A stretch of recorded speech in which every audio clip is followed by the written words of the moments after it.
Tātad digitālā biblioteka, tajā saplūst Latvijas digitālais kultūras mantojums no bibliotēkām, arhīviem, muzejiem un citiem partneriem. Šeit ir svarīgi iezīmēt šo te plašo kultūras mantojuma iestāžu klāstu, kas ir bibliotēkas, arhīvi, muzeji un citi partneri, jo dažkārt ir šī te plašā spektra aptveršana ļoti grūta, jo šis te mantojums glabājas dažādās fiziskās vietās. Tad digitālā telpa ir tas, kur tas sanāk kopā, un tāpēc arī ir vērtīgi, ka gan muzeju, gan arhīvu šie te digitālie priekšmeti ir vienu vietu pieejami. Un digitālā bibliotēkā pašlaik nodrošina meklēšanu vairāk kā 3,8 miljonus digitālo vienību no vairāk kā 677 partneriem. Un šeit iekšā ieskaitam gan kultūras mantojuma institūcijas, kas ir bibliotēkas, arhīvi, muzeji, un arī privātpersonas, kuras šeit jau ir apmēram 380 privātpersonas, kuru digitālās kolekcijas arī ir pieejamas digitālajā bibliotēkā. Un daļa, kā jau minējām, šeit bija pieminēta zudusī Latvija, tad arī zudušās Latvijas daļa šo te objektu ir digitālajā bibliotēkā. Tāpat arī periodikas kolekcija un grāmatu kolekcija. Par digitālo bibliotēku var teikt, ka šeit ir iezīmēti dažādi profesionāļi, kas ir iesaistīti digitālās bibliotēkas veidošanā. Tie nav tikai bibliotekāri, arhivāri vai muzeju speciālisti, tie ir arī IT speciālisti, kultūras darbinieki, entuziasti, privāti kolekcionāri, arī izglītotāji un novadpētnieki, kā arī citi speciālisti. Un šeit mēs redzam, ka visu šo te partneru lokā kā galvenais un centrālais ir lietotājs. Tātad tas fokus un skats iet uz lietotāju, lai lietotājiem būtu digitālo bibliotēku ērti lietot, tur būtu uzticami informācijas avoti, tātad autentiski un saturs ir kvalitatīvs.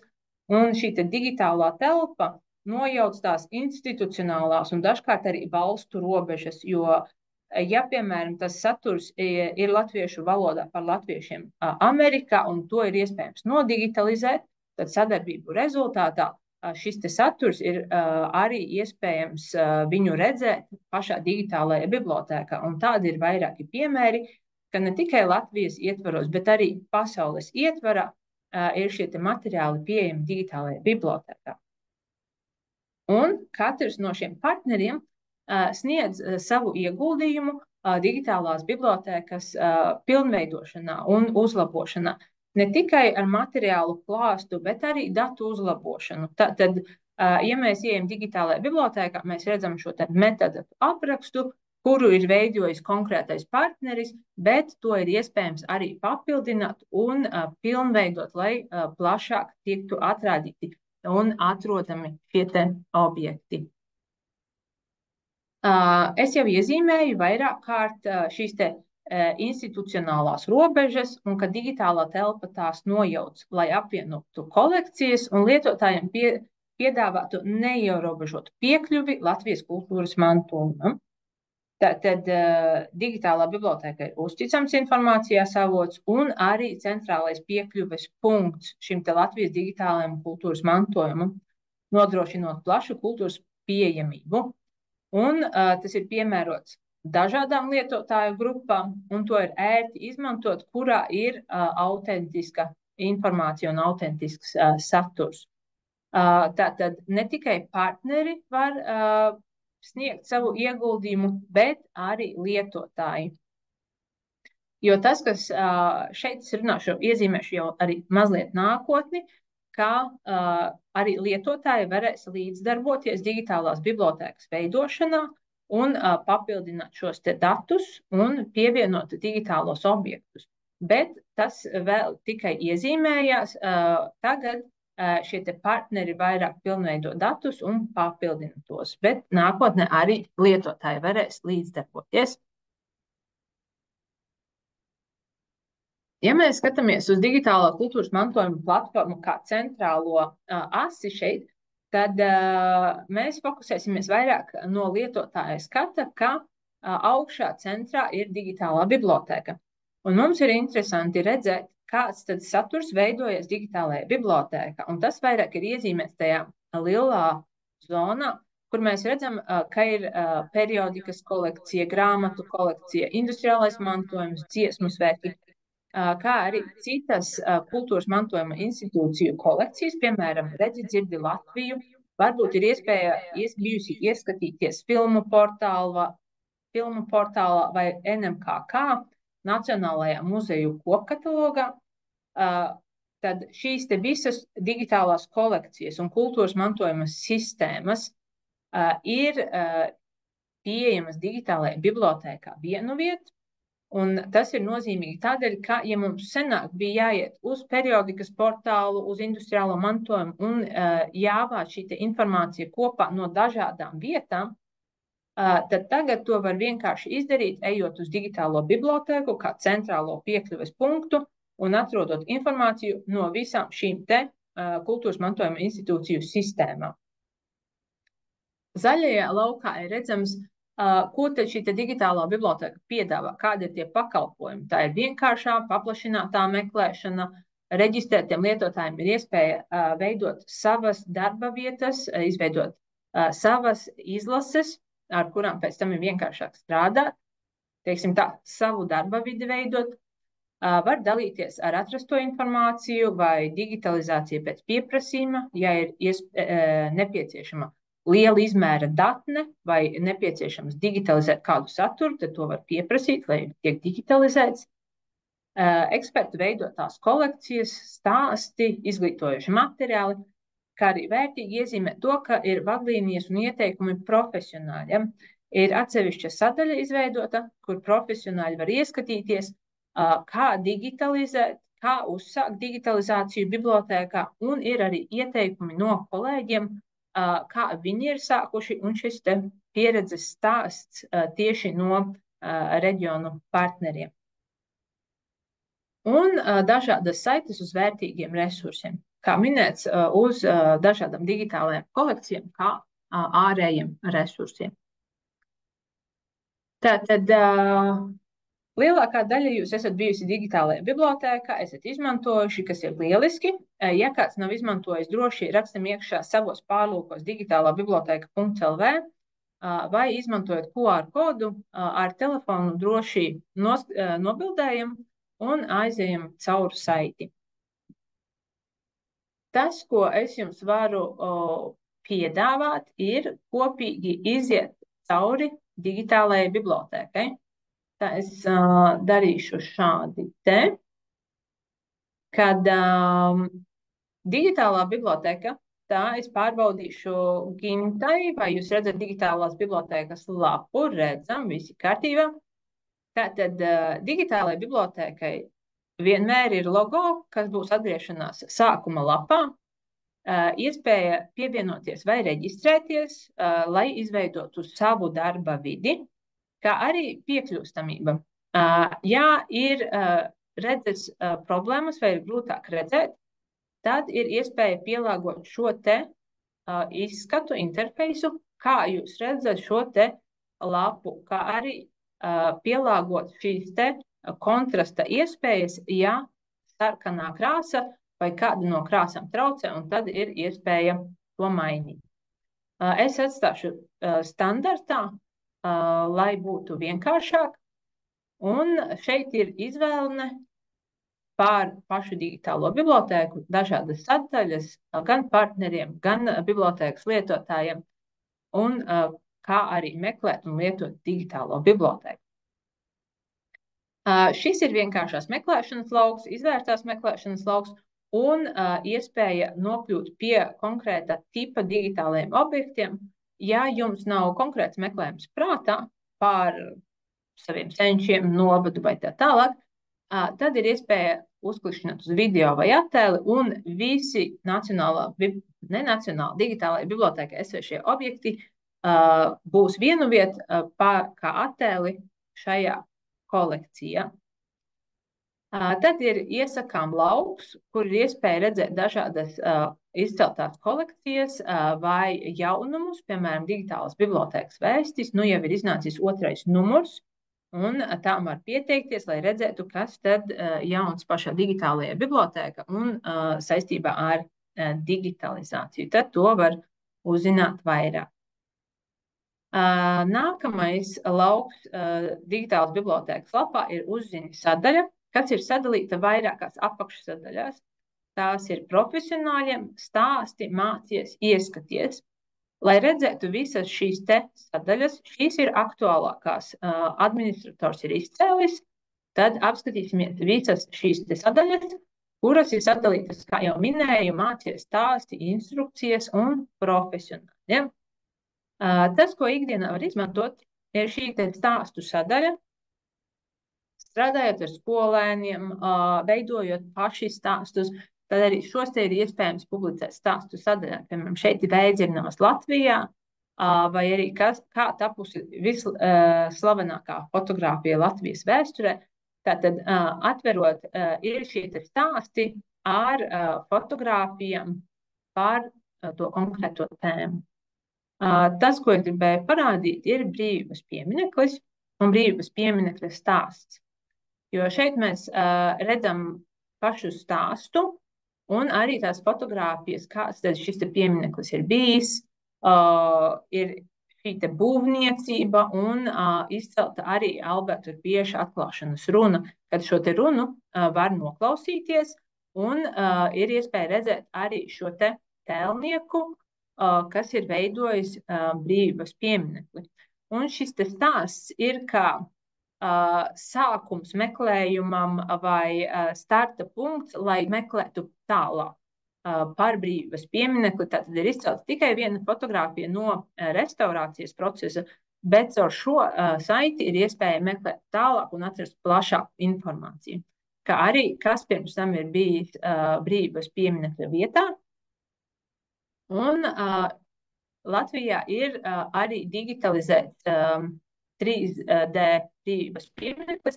Šeit jau esmu atvērusi, kā viņu var pietuvināt, kustināt un jau ļoti lielā detalizācijā redzēt pašu brīvības pieminekli. Tādā veidā var izpētīt arī šo. Mēs varam strādāt ar skolēniem vai citādā veidā izmantot šos te pašus stāstus, kas ir interesanti un neparasti gan par šo te pašu stāstu kā tādu, gan arī atrādot šos te digitālos objektus. Tā bija stāstu sadaļa, tad ir atsevišķi mācies sadaļa, kurā ir dažādas gan darba lapas, gan video stāsti par mākslas restaurāciju, dizaina stāsti par latviešu dizaineriem, darba lapas dziesmu svētku krātuvē vai periodikas portālā. Šeit ir vairāk saturs tieši mācībām un pilnveidei, un tad ir vēl viena sadaļa, kuru izcelšu ir profesionāļiem, kur nesen tika izveidota papildus tēma jaunajiem partneriem.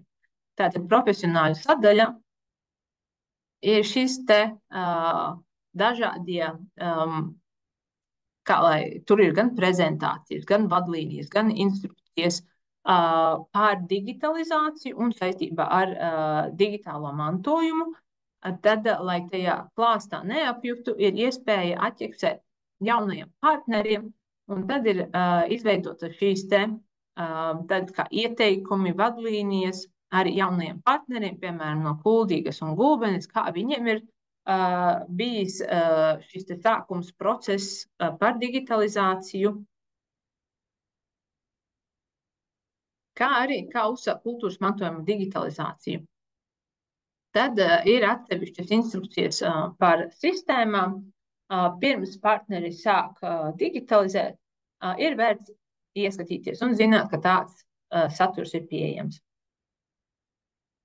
Atgriežoties pirmajā lapā, tad mēs izskatījām ieskaties un uzziņu sadaļas, un tagad ir iesim cauri kolekciju sadaļai. Tad viens no fokusiem šai prezentācijai ir kolekcijas. Tās var būt gan institūciju kolekcijas, piemēram, Gulbenes novatpētniecība, vai arī tematiskās kolekcijas, Liepājas video kolekcijas, vai tautas tērpa nēsāšanas tradīcija. Tā kā es jūtu, ka man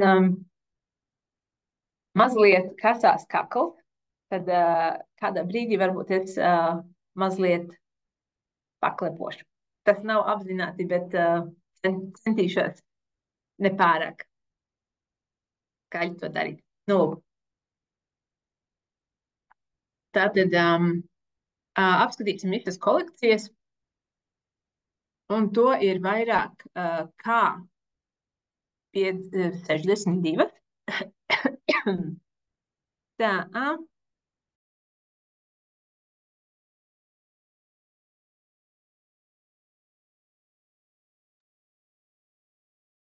nu, lūk, 62 kolekcijas, un šeit mēs redzam tikai 10 no tām.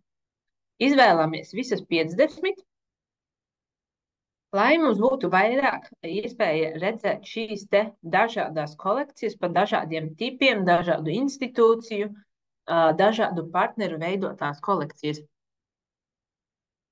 Tematika, kā jūs redzat, arī ir ļoti plaša. Ir novadpētniecības kolekcijas, ir karšu kolekcijas, attēlu kolekcijas, audio kasetes, pieminekļu lietas, skaņu plates, kā arī personālijas un nošu arhīvs un tā tālāk. Bet kā tad orientēties šajā visā plašajā kolekciju klāstā? Tad viens veids, kā ir iespēja to izmantot, ir izmantot vēlreiz šo te meklēšanas lauku. Un es ierakstīšu, piemēram, gulbene. Man šķiet, ka bija gulbenes kolekcija, un, lai par to pārliecinātos, es ierakstu vārdu gulbene un redzu, ka jā, tā ir atsevišķa kolekcija gulbenes novadpētniecība, kuru noklikšķinot, es redzu pašu kolekciju, tās aprakstu, cik daudz digitālo objektu tajā ir un kā tie ir sadalīti pa tipiem. Tātad es redzu, kā video, audio pašlaik nav, bet vairāk ir tieši attēli. Šeit mēs varam pārskatīt un iziet cauri, kādi tad šie digitālie objekti ir. Un es ievēroju, ka ir Alfrēda Gātera tēls Girls Gāters. Bet man interesē, vai tiešām par Alfrēdu Gāteru varētu būt kāda fotogrāfija. Un tad, esot pašā kolekcijā, es ierakstīšu Alfrēds Gāters, jo mani interesē, vai tajā kolekcijā, gulbenes novadpētniecības kolekcija, ir konkrēti Alfrēda Gātera fotogrāfijas vai priekšmeti saistībā ar viņu.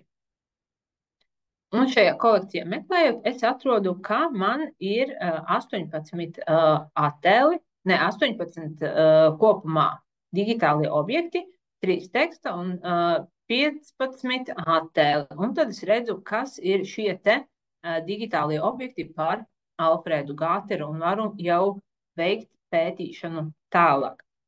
Tas, ko es uzsveru ar šo, ka digitālajā bibliotēkā ir iespēja meklēt gan kolekcijas, gan kolekcijās pašās iekšā. Tātad nav tikai šis digitālās bibliotēkas viss lielais digitālo objektu klāsts, tas ir sadalīts pa kolekcijām, un tās kolekcijas ietvarā arī var meklēt. Tātad, nu jau iesim tālāk arī uz sadaļu, kas ir ielūkojies, un šeit ir izcelta latviešu bēgļu grupa Ziemeļu nometnē Virtsburgā. Šī sadaļa ir vairāk, kur izcelt jaunumus, aktualitātes. Arī, ja jūs izveidojat kādu digitālo bibliotēku, digitālo kolekciju, tad mēs varam digitālajā bibliotēkā izcelt un parādīt jūsu kolekciju un aizvest arī kādu daļu no digitālās bibliotēkas lietotājiem uz jūsu kolekciju. Tā kā, ja kādreiz ir šāda iespēja, izmantojat, tad papildināsim digitālās bibliotēkas vietni ar šādu informāciju. Nākamā sadaļa arī ir par kolekcijām, bet šīs ir cita veida kolekcijas. Jāatcerieties, es iepriekš minēju periodikas kolekciju, grāmatu kolekciju, kuras jau ir pastāvējušas gandrīz vairāk kā 10 gadus, tajā pašā skaitā zudusī Latvija. Bet, lai nebūtu visas tās kolekcijas, kas jau pastāvēja, jāatcerās, tad ir izveidota atsevišķa sadaļa, atrodi vēl, kurā ir šīs dažādās arhīvu, muzeju, bibliotēku veidotās kolekcijas un virtuālās izstādes, un tām ir nosaukums un piešķirts arī tāds, piemēram, vēsture, deportācijas, grāmatas, un šeit, piemēram, dziesmu svētki. Viņas var vienkārši caurskatīt, cik daudz dažādu šo te kolekciju un virtuālo izstāžu vispār Latvijā līdz šim jau ir bijis, arī vēsturiskās kartes, un dažas no tām varbūt, ka pat līdz šim nav zināmas, piemēram, Nacionālā muzeja krājuma kopkatalogs, vai arī raduraksti, Rainis un Aspazieka atsevišķa kolekcija, tad to ir iespējams ar šejieni izpētīt, atrast, kā arī vienkārši veids, kā klikšķināt kultūras pieminekļi, ja interesē, tad atradīsies tā kolekcija, kura jums tieši interesē. Jo dažkārt ir tā, ka man interesē industriālais mantojums, bet es neatceros, kā tad viņu pierakstīja. Un caur šejieni mēs varam skatīties, kur tad iespēja atrast industriālā mantojuma kolekciju arī šādā veidā. Un pie reizes atrast arī citas kolekcijas, kas ir no citiem satura partneriem. Tad ejam atpakaļ uz digitālās bibliotēkas pirmo lapu. Un ir atsevišķi partneru kolekcija, un šeit mēs varam arī ieklikšķināt, lai redzētu visus partnerus. Tie ir 677 partneri, no kuriem 24 arhīvi, 98 bibliotēkas un tā tālāk. Un šeit ir iespēja apskatīt šos te dažādos partnerus, gan bibliotēkas, gan muzejus, gan privātpersonas, un iespēja arī meklēt. Piemēram, tātad Jānis Gulbis un Artis Guliņš. Tas ir kā piemērs, ka var šo te pāri par 600 partneriem arī meklēt. Vai par digitālās bibliotēkas vietni ir kāds jautājums? Mēs jau pusstundu apmēram darbojamies. Varbūt, ka ir kāds jautājums auditorijai? Droši slēdzam mikrofonus, prasam. Čatiņš pagaidām tukšs. Jautājums. Čatiņš pagaidām tukšs. No, tas nozīmē, ka viss ir zināms un viss jau ir kādreiz atrasts un meklēts. Tātad nākamais ir par meklēšanu. Tātad digitālajā bibliotēkā pirmo lapu jau mēs redzējām, ir vienkāršā meklēšana. Un meklēšana, tas, ko mēs vēlamies izcelt, ir, ka tā ir Google tipa meklēšana. Tātad kombinējot vairākus atslēgas vārdus, var ātrāk un precīzāk atrast konkrēti meklēto. Un šeit ir piemērs Rainis zelta zirgs plakāts. Ir 3 dažādi atslēgas vārdi, ko bibliotekārai vidē mēs esam pieraduši meklēt. Pliekšāns Jānis, nevis Jānis Pliekšāns vai Rainis. Tad digitālajās kolekcijās jau tiek pielāgot šis te meklējums, lai lietotājiem būtu ērtāk un vienkāršāk atrast to vajadzīgo informāciju. Jo šeit ir svarīgi arī, lai viss, kas ir nosaukts kā Rainis, būtu arī Jānis Pliekšāns. Tad visi šie materiāli gan vienā, gan otrā veidā nosauktie tiek atrasti. Kā arī noteikti zinat, kad, lai būtu precīzāka meklēšana, to frāzi ierakstam pēdiņās, lai tas rezultātu klāsts būtu daudz, daudz precīzāks. Tad pēdiņas atceramies izmantot, ja ir, piemēram, kādas dziesmas nosaukums, kur ir vairāki secīgi vārdi, un dažkārt tie rezultāti nenes to precīzo meklējumu, bet ja ierakstam šo te dziesmas nosaukumu pēdiņās vai grāmatas nosaukumu, tad ir precīzāki rezultāti.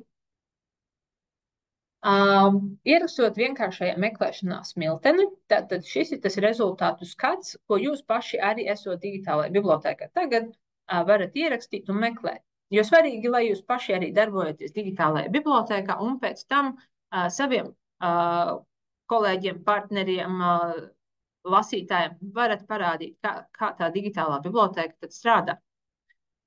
Ierakstot vārdu smiltene, ir vairāk kā 8000 rezultātu, no kuriem ir daļa teksts, attēls un video, piemēram, 56 digitālie objekti, kā audio ieraksti.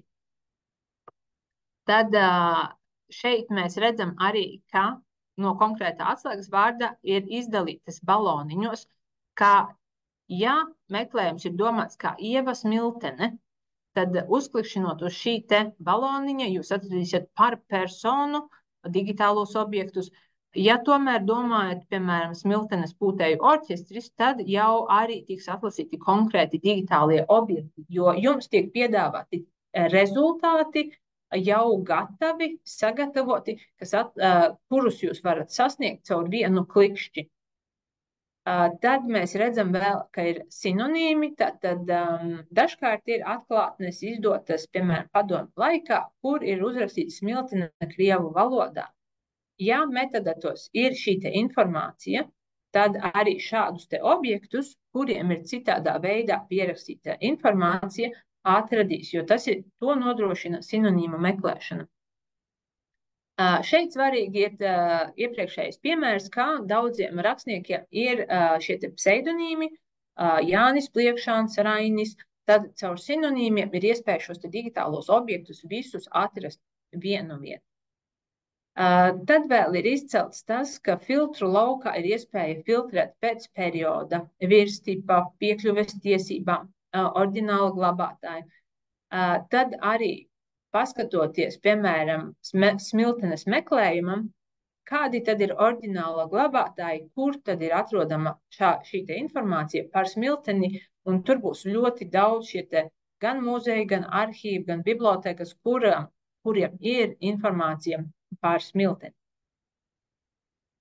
Šeit ir arī izcelta rezultātu grupa, lai apskatītos visu rezultātu grupu, kas ir 20, mums tur ir 6 vai 8 objekti, tad ir jāklikšķina apskatīt visus rezultātus. Tad jūs redzēsiet jau šos te visus 28 objektus secīgi, bet ja jūs uzklikšķināsiet uz paša objekta, tad jūs redzēsiet tikai vienu. Tad, ja ir šis te tumšākais rāmītis ar rezultātu grupu, tad atceramies klikšķināt uz visi rezultāti. Tad būs vairāk rezultātu. Tātad, ja mēs uzklikšķinām uz attēlu, šajā gadījumā tas bija pirmais digitālais objekts konkrētajā atlasē, tad mēs redzam gan nosaukumu, gan aprakstu un visus metadatus pār konkrēto digitālo objektu. Mēs redzam, ka tā ir fotoreprodukcija. Šajā gadījumā metadatos rakstīts, kā īsti nav zināms, kurā gadā ir oriģināls tapis. Tāpēc ir kvadrātiekavas, ka tā ir uz fotopapīra drukāta fotogrāfija no etnogrāfiskais brīvdabas muzejs. Tātad tas ir tas oriģināla glabātājs, kam pieder šī te fotoreprodukcija. Un šī fotogrāfija ir arī zudušajā Latvijā. Un saite uz zudušo Latviju, ka to tur arī var apskatīt. Tad atsevišķs lauks augšā ir autortiesības un piekļuves tiesības. Tam ir jāpievērš uzmanība, jo šeit ir norādīts tas, vai šis objekts ir aizsargāts un ko jūs ar šo objektu varat darīt. Un atvērt saistītajā resursā nozīmē to, ka, ja šeit digitālajā bibliotēkā tam nevar piekļūt, piemēram, filmu portāls, ja jūs vēlaties noskatīties filmas, tad par to ir samaksāts filmu portālā filmas.lv, bet, diemžēl, digitālajā bibliotēkā viņas nevarēs atrādīt, jo par to nav samaksātas autortiesības.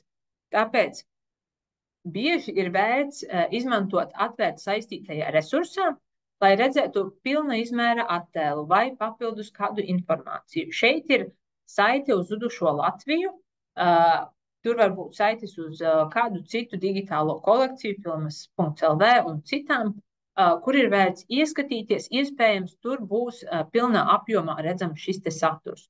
Obligāti iesaku to ņemt vērā, piemēram, skatoties periodikas portālu, grāmatu portālu, jo tur būs pilnais teksts, šis te pilnais raksts pieejams, un tur būs papildus meklēšanas kritēriji, lai labāk redzētu šo te jūsu meklēto rakstu vai grāmatu. Un par autortiesībām un piekļuvas tiesībām runājot, no autortiesību likuma, kad darbs nav aizsargāts ar autortiesībām, jūs to droši, brīvi pārpublicējat, dalāties sociālajos tīklos, izmantojat dažādām vajadzībām. Tas ir brīvi pieejams un brīvi izmantojams. Toties, ja tas digitālais objekts ir aizsargāts ar autortiesībām, tad uz to noteikti ir jāatsaucās uz darba nosaukumu, avotu un autora vārdu, un to drīkst izmantot nekomerciāliem nolūkiem, pētniecības mērķiem un mācību procesā. Un šeit ir vēl atruna tas, ka tikai ilustrējošiem mērķiem un tas nozīmē ne pārāk lielā apjomā, un izglītības iestādē vai saistītajos izglītības šos te digitālajos resursos. Tātad tā ir sava veida noslēgta vide, kuros ar autortiesībām aizsargātos objektus mācību procesā drīkst izmantot. Tātad, ja jūs esat bibliotēkā un varat izmantot šīs te piekļuves tiesības ļauj un autortiesības to ļauj, tad droši to var izmantot pētniecības mērķiem un mācību procesā. Tas pats attiecas arī uz publisko izpildi, ja tas notiek izglītības programmas ietvaros. Šis ir vienkārši paskaidrojums, ka tā situācija nav tik strikta, ir vienkārši jāzina, kad šos te ar autortiesībām aizsargātos digitālos objektus drīkst izmantot. Ja tas ir nepieciešams komerciāliem mērķiem, plakātiem, grāmatu izdošanai, tad jau ir vienošanās ar AKLA, bet lielākoties mēs skatāmies uz to, kā mēs šos te aizsargātos objektus arī varam izmantot. Tā kā ir dažādas iespējas. Un ja mēs skatāmies uz konkrēto piemēru, tad šis te objekts ir pieejams tīmeklī, tu droši var izmantot mācību un pētniecības procesā, nesaskaņojot ar šo te oriģināla glabātāju, bet ja tas būs komerciāliem mērķiem, tad obligāti šī te saskaņošana un pēc tam arī vienošanās ar AKLA. Tā kā daudzi skolēni, studenti izmanto šo te digitālo saturu, tad kā bibliotekāri mēs varam ieteikt, kā ir jau iespēja izveidot šīs te automātiskās atsauces. Zem katra digitālā objekta ir šīs te podziņas, 4, tātad šis ir dalīties sociālajos tīklos, un 3 punktiņi ir izveidot automātisko atsauci. Un šeit tiek norādīts gan digitāla objekta nosaukums, vieta, no kurienes viņš ir paņemts, un arī pilnā adrese, kur nākamais klikšķinot varēs viņu atvērt. Jāatcerās tas, kad bakalaura darbus, maģistra darbus rakstot, tur būs cita atsauču veidošanas mehānisms, mazliet pauzīt paņemšu.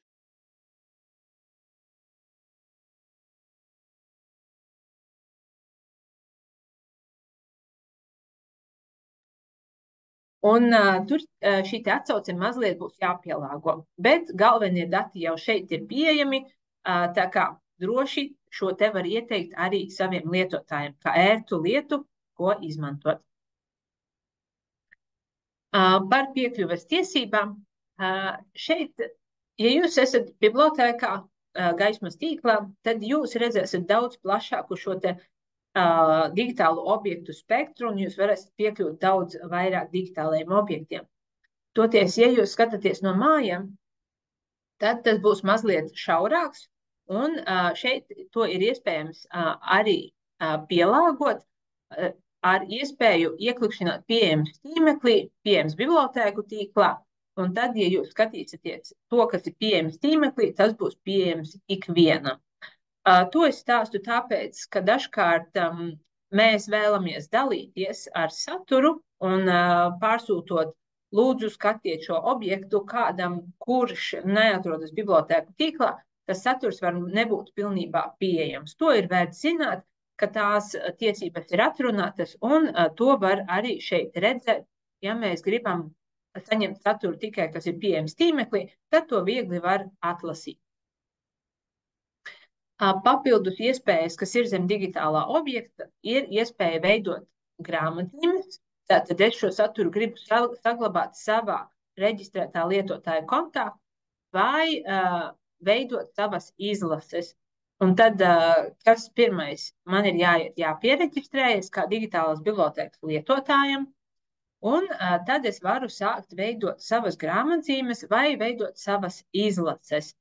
Un tad šeit ir skats no reģistrēta lietotāja, ka man ir izveidotas divas izlases, piemēram, grāmatas publicēšanai. Viena izlase ir ziedi, otra ir rozes, un tad ir katrā no tām atsevišķi iespēja saglabāt digitālos objektus. Šis ir ērti, ja jums ir, piemēram, vairākas uzziņas lasītājiem, tad, lai tie digitāli objekti nejauktos viens ar otru kopā, izveidojam izlasi tai uzziņai vai tam bakalaura darbam, citam maģistra darbam vai referātam, un tā šie digitāli objekti savācās vienu kopus, un kopumā ar automātisko atsauču veidošanu ir savā veidā vienkāršāk izveidot savu referātu darbu vai, piemēram, uzziņu. Kā arī saglabājas meklējumu vēsture, pirkumu vēsture, kas saistīta ar digitalizāciju pēc pieprasījuma, ja tiek pieprasīts vai nu digitālā datne vai digitalizēts konkrētais objekts. Vēl es vēlējos izcelt reģionālās kolekcijas, kā ir vairāki partneri no reģioniem, kuri jau ir paspējuši izveidot šo 2 gadu laikā savas digitālās kolekcijas. Tā ir Gulbene, Talsi, Jēkabpils, Kuldīga un Preļļi, kuriem ir savas novatpētniecības kolekcijas, jau vairāku simtu apmērā. Katrā no kolekcijām ir iespēja paskatīties, kāda tad viņu veidotā novatpētniecība atspoguļojas digitālajā bibliotēkā. Un tagad mums ir apmēram 20 minūtes, nav tik daudz, 10 minūtes praktiskajiem piemēriem. Tad ejam iekšā digitālajā bibliotēka.lv. Droši varat slēgt kameras, rakstīt čatiņā, slēgt iekšā mikrofonus. Tātad viens no meklēšanas piemēriem ir atrast Ausekļa Paušķinieka plakātu, cik tādi ir skatāmi digitālajā bibliotēkā. Droši meklējam, skatāmies, rakstam pareizo atbildi čatā, tad varēs redzēt, kā jums ir gājis.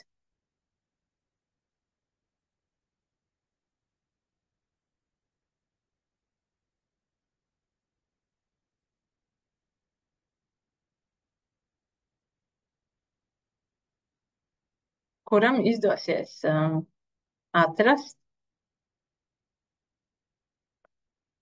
Rakstam vienkāršajā meklējumā.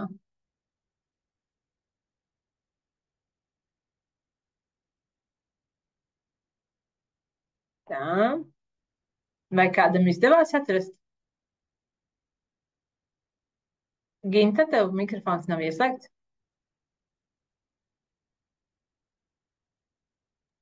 Mēs arī meklējam, jā, mums sanāca dažādi. Paušķinieks. Man kolēģi saka, viņi atradās 6. Jā. Tātad, kā mums tas ir? Kā citiem?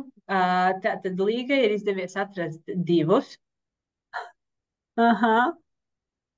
Labs Vai jautājums. vēl kādam ir izdevies? Paušķinieks plakāts. Zinu. Nu, varam pamēģināt kopā. Tev noteikti sanāks labāk. Tev sanāks pareizi. Gleznas jau tur baušaniekam ir vairāk, bet ja ieraksta plakāti, tad tikai 2 man atradās. Gleznas kaut kāds 31 vispār tur ir bildītas ir iekšā. Jā. Mums te ir 6 dabūjušies plakāti.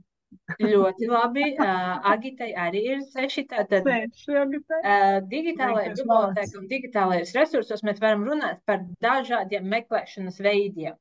Un šeit nevar būt par pareizo un nepareizo. Tie veidi var atšķirties, un katram no mums tas meklēšanas veids ir atšķirīgs. Es varu piedāvāt vienu no veidiem, un tas ir, kad ierakstam Auseklis Baušinieks. Mēs zinām, ka tas plakāts varētu būt attēls, kas jau sašaurina. Un šeit mēs redzam, ka ir fotogrāfijas, gleznas un viss kaut kas. Tad iespēja pēc tipa novākt lieko nost un ieklikšķināt plakāts. Un tad mēs šeit redzam, ka mums ir 6 plakāti, kurus ir veidojis Auseklis Baušinieks. Tātad šis ir tas mans meklēšanas variants, kuru varu piedāvāt tādā veidā. Tad, ja ieraksta Auseklis Baušinieks plakāts, tad būs 2 rezultāti. Es pieņemu, ka Līgai arī tā un tikā atrasti tie 2. Un tas nozīmē, ka tos metadatos kopā ir Auseklis Baušinieks plus plakāts. Vienkārši tos metadatos tad ir tādā veidā noformēts arī tas apraksts, lai atrastu tos 2. Viens no variantiem ir šāds, tātad 6 plakāti. Nākamais atrast Daņa Ivāna runas un reportāžas, cik to ir. Tad arī rakstam Dainis Ivāns, vai reportāžas, vai runas, kāds ir jūsu tas meklēšanas kriterijs.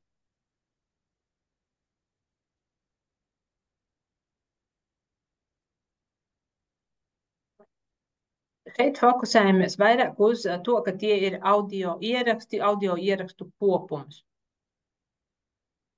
Tad čatiņā vai kādam izdevās atrast? Cik?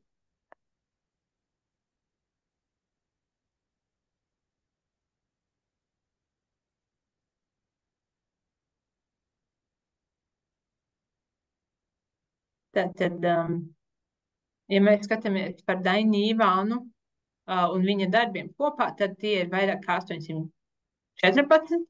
Un, ja mēs skatāmies uz audio, kurā ir gan viņa atmiņas, reportāžas, intervijas, dažādos šos te raidījumos, tad mēs varam teikt, ka ir 36 audio ieraksti saistībā ar Daini Ivānu. Šo te izdevās atrast? Gintas mējās, es pieņemu, kad bija cits rezultāts. Droši sakat citus rezultātus, jo tad mēs varam izrunāt, cik dažādos veidos to var meklēt. Ja Daini Ivānu izdevās atrast, tad kurā gadā iestādīti Glika Ozoli un kas ir Ernsts Gliks? Gita 10. Jā, droši var nokomentēt. Izmantoja filtrus.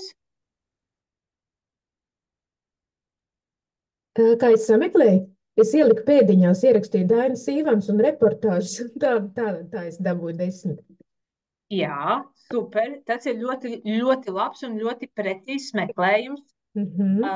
Jā, jo es izmantoju vienkāršāku mehānismu, skatot Daņa Ivāna audio ierakstus, kas ir kādā formātā, audio formātā, iespēja atrast, ko tad Daņas Ivāns ir teicis. Tad Daņa Ivāna reportāžas pēdiņās jau ir ļoti konkrēti, cik tieši reportāžu ir bijis ar Daini Ivānu. Tātad pamēģinam arī atrast, kad ir iestādīti Glika Ozoli un kas ir Ernsts Gliks.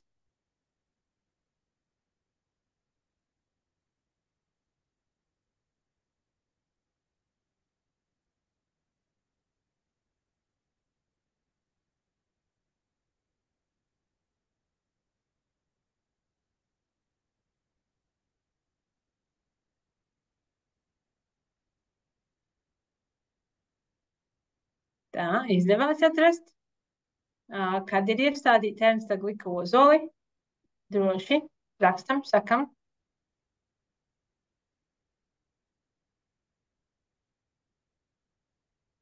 Jā, Grita ir atradusi vienu no gadiem. Tad šeit ir tāds Ernsta Glika ozoli, digitālais objekts, vienkārši rakstot Ernsts Gliks, jo noteikti, kad rakstot Ernsta Glika ozoli, atrodas šis un varbūt arī citi. Nu, šis ir ļoti labi. Jānis ir atradis un Sandrai ir Skatos, 1985. gads. Mums ir praktiskie piemēri, mēs te darbojamies. Jā. Jā. Tātad rekur arī ir pie Ernsta Glika ozoli, kad Ernsts Gliks ir tulkojis gan veco derību, gan jauno derību, un katrai no šīm te derībām ir iestādījis pa ozolam alūksne. Nu, un tā kā šeit mēs jau arī redzam, ka Ernsts Gliks ir Bībeles tulkotājs. Atslēgas vārdi, un tāpat kā Google meklētājiem. Jā, mums paliek pēdējais. Nu, mēs teiksim tā, cik mums ir laiks, mums ir 3 minūtes, tad kopā mēs varam pameklēt šo te telefonu, kas ir jau pavisam savādāk, ka mēs redzam šo te objektu, un mums viņš ir jāatrod. Tad kādus meklēšanas kritērijus mēs izmantosim, ja mums par to ir zināms tikai tas, ka tas ir telefons? Vai mēs varēsim atrast digitālajā bibliotēkā tieši šo te telefonu un uzzināt, no kura muzeja tas ir digitalizēts? Jā.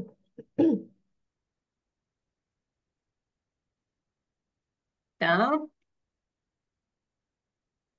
Varbūt kādam jau izdevās.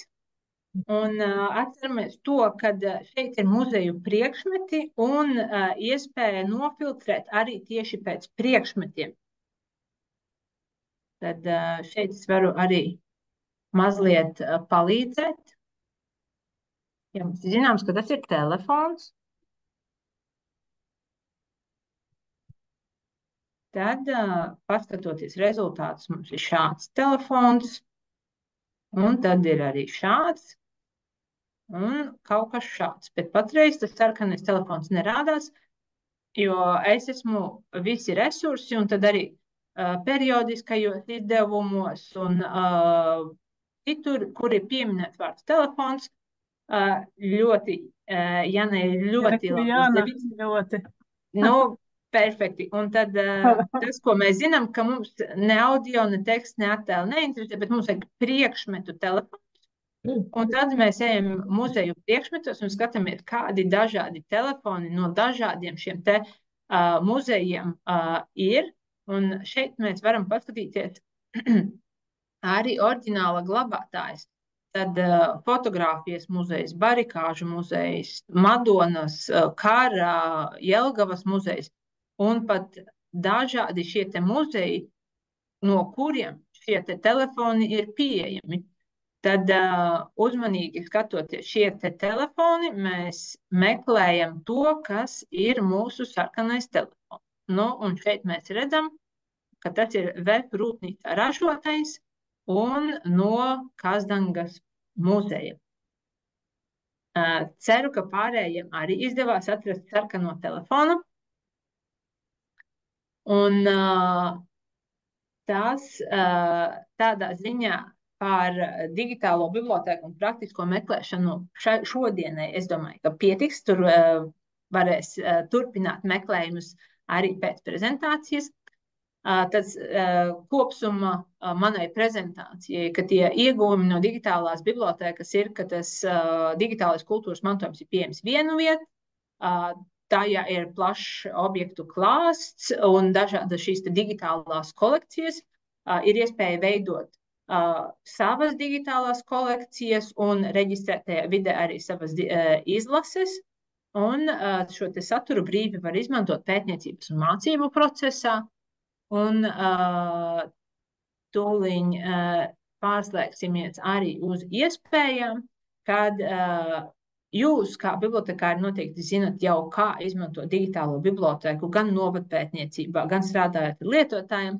Tad tās pāris idejas un iespējas ir pētīt dzimtas vēsturi, novada vēsturi, novada kartes, lasīt šos te vēsturiskos laikrakstus, žurnālus un pētīt rakstus, skatīties filmas, un kā arī atrast jaunas receptes, rokdarbu paraugus un izmantot izklaides mērķiem un atpūtai. Tad, cik es skatījos, jautājumi patreiz Mentimeter nebija iekrituši, vai jums ir kādi jautājumi? Droši slēdzam mikrofonu iekšā, ja nē, tad beidzu savu prezentāciju.